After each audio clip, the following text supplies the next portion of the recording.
curious. Do you have a chance to do what you do best each day? Take a moment and think about it. Do you have the chance to do what you do best each day? Not just now and again, not even just most days, but each and every day, do you have the chance to do what you do best? You see, my name's McQuaid, and I believe there's greatness to be found in each of us.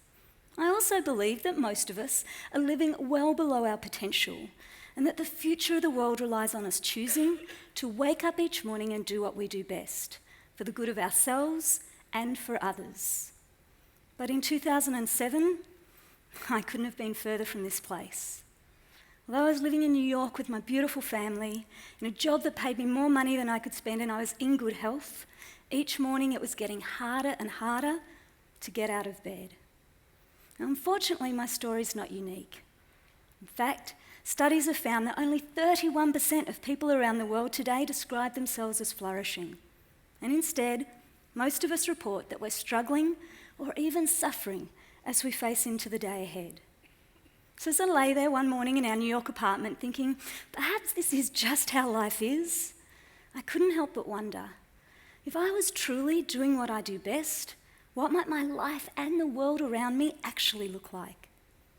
Now, a year later, this question led me to a master's in positive psychology to discover what science was uncovering about the secrets of human flourishing.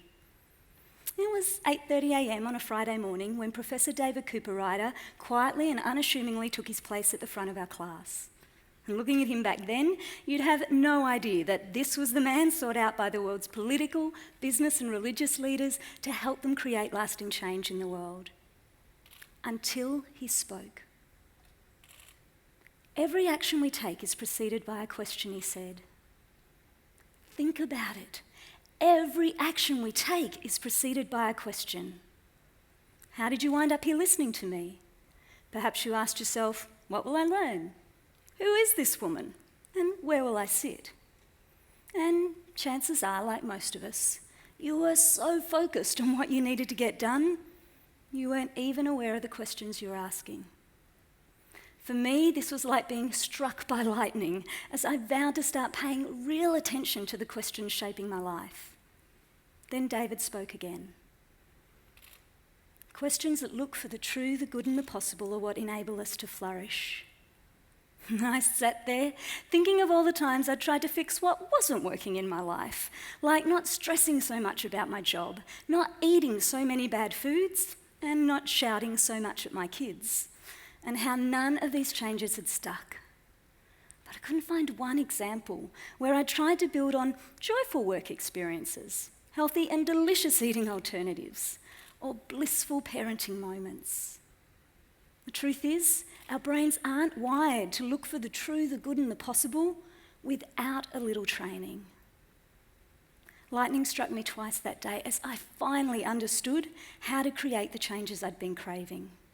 So to help us train our brains, David gave us 4 simple questions, and I immediately set about practicing these by seeing if I could change my soulless corporate job into the chance to do what I do best. The first question was, when you're engaged, energized and enjoying life, what's happening? I realised when I was flourishing at work, it was because I was learning something new about how to bring out the best in people and finding ways to apply it. When I use my strengths of curiosity and creativity, I feel alive and authentic. Question 2. If you could do what you do best more consistently, what might be possible? I could imagine looking forward to going to work each day for the chance to learn more about the science of human flourishing. I could see myself making a positive difference as I applied these ideas and feel the quiet sense of pride I take home each night. Question 3. How can you move from where you are to where you want to be?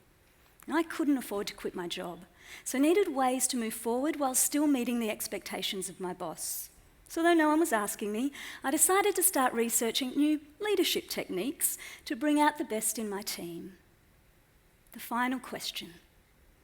If there was one action you could take, where would you be willing to start? I committed to spending 10 minutes each morning reading one new scientific discovery about how to enable human flourishing and seeing if I could apply it to my team. At the end of the week, I packaged up everything I learned and I sent it off in an email to my boss. And this tiny habit felt so good that I did it the following week and each week after that.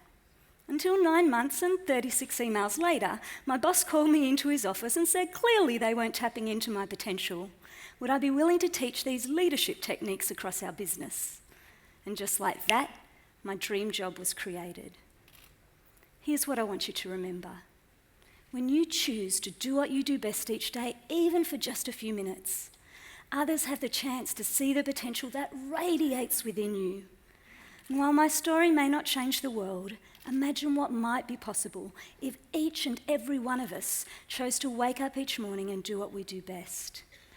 You see, to date, David's simple questions have helped grow the United Nations Global Compact for Sustainability to 8,000 organisations, to deliver $9 billion in energy savings in Massachusetts, and to unite more than 7 million people of different faiths to help build a better world. Every action you take is preceded by a question. So what would happen as you leave here today if you truly asked yourself this simple question? How can I do what I do best each day, at least for a moment? Can a question change your life?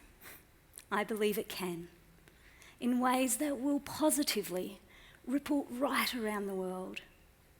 You just have to be brave enough to ask. Thank you. If you go to this supermarket and shouting, I want to buy peace of mind, then people laughing or people feel that person's mind is something wrong.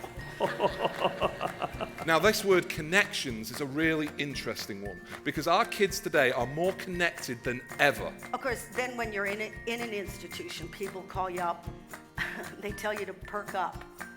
Yeah, perk up, because I didn't think of that. I should have a happiness project, I decided. As soon as I have some free time, I'm going to do that.